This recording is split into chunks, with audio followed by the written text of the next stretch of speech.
কেউ যদি আপনাকে কষ্ট দেয়, চুপচাপ আসমানের দিকে তাকিয়ে ছোট্ট একটি আয়াত আপনি তেলাওয়াত করবেন, বিনিময়ে আল্লাহ পাক আপনাকে যেটা দিবে আপনি দেখেই সন্তুষ্ট হয়ে যাবেন। প্রতিটা মানুষের অন্তরে কিন্তু দুঃখ কষ্ট থাকে, প্রতিটা মানুষের অন্তরে ব্যথা থাকে, বেদনা থাকে। মানুষ তাকে কষ্ট দেয়, কেউ এই কষ্ট সহ্য করতে না পেরে পাল্টা আক্রমণ করে, পাল্টা বদদুয়া করে।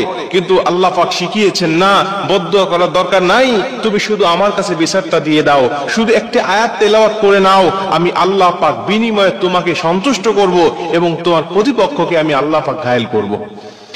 আল্লাহ পাক বলেন, কষ্ট আসবে তোমার জীবনে, দুঃখ আসবে তোমার জীবনে, ফাইন্না মাআল উসরি ইউসরা, এই কষ্টের পরে আমি আল্লাহ পাক তোমার জন্য সুখ রেখে দিয়েছি, যদি তুমি ধৈর্য ধারণ করতে পারো এবং যদি তুমি এই আইনটা, এই বিচারটা নিজের হাতে না তুলে নাও, এটা আমি আল্লাহর উপরে ছেড়ে দাও। বিচার যদি আমি আল্লাহর উপরে আসে, আমি আল্লাহর মতোই বিচার করব, ন্যায় বিচারক আমি আল্লাহ নিজে, অতএব ন্যায় বিচারটা আমি আল্লাহ তোমাকে করে দেব। পৃথিবীর জমিনে যাদেরকে আপনি সুখী দেখেন, প্রতিটা মানুষের অন্তরে কষ্ট আছে। পৃথিবীতে যত মানুষকে আপনি বেশি সমৃদ্ধশালী দেখেন, প্রতিটা মানুষের মধ্যে কষ্ট আছে। হযরত খিজির আলাইহিস সালাতু ওয়াস সালামের কাছে একজন ব্যক্তি গেলেন, গিয়ে বলছেন, হুজুর আপনি আমার জন্য দোয়া করেন, আমি পৃথিবীর সবচেয়ে সুখী মানুষ হতে চাই। খিজির আলাইহিস সালাতু ওয়াস সালাম বলছেন, দেখো তোমাকে ওইভাবে আমি দোয়া করতে পারি না, তবে আমাকে তুমি একজন মানুষের উদাহরণ দাও যে মানুষটা পৃথিবীর সবচেয়ে সুখী, আমি তার মতো হওয়ার জন্য তোমার জন্য দোয়া করতে পারি। তিনি বলছেন, হুজুর তাহলে কিছুক্ষণ সময় দেন, আমি একটু খুঁজে বের করে দেখি পৃথিবীতে সুন্দর মানুষ, সুখী মানুষ কে আছে।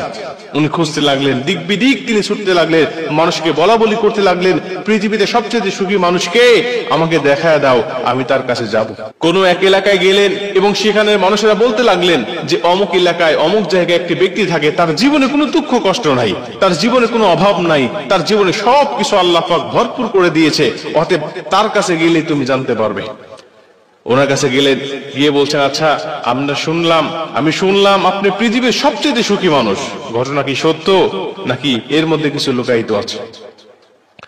মুসলমান ভাইরা আমার মনোযোগ দিয়ে শুনে নেন।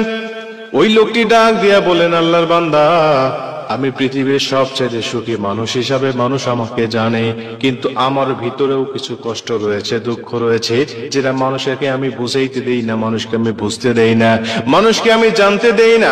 আমাকে আল্লাহ পাক ধন সম্পদ দিয়েছে, সুন্দরী নারী দিয়েছে, গাড়ি দিয়েছে, বাড়ি দিয়েছে, সবকিছু আমার আছে, কিন্তু আমার আল্লাহ পাক আমাকে দাম্পত্য জীবনে অসুখী করে রেখেছে। পৃথিবীর জমিনে কোনো মানুষ কিন্তু পরিপূর্ণ সুখী হতে পারে না। পৃথিবীর জমিনে কোনো মানুষ আমার আল্লাহ পাক পরিপূর্ণ সুখ দান করবে না। পরিপূর্ণ সুখ দান করবে আমার আল্লাহ পাক একমাত্র মানুষগুলোকে জান্নাতের ভিতরে, শুধুমাত্র জান্নাতের ভিতরেই আল্লাহ পাক পরিপূর্ণ সুখ মানুষকে দান করবে। অতএব আপনার কপালে যখন দুঃখ আসবে, কষ্ট আসবে, যখন মানুষ আপনাকে আঘাত করবে, তখন আপনি সূরা ইউসুফের ছোট্ট একটি আয়াত তেলাওয়াত করবেন। সূরা ইউসুফের ৮৬ নম্বর আয়াতের লাস্টের একটা অংশ, ইন্নামা আশকু বাসি ওয়া হুজনি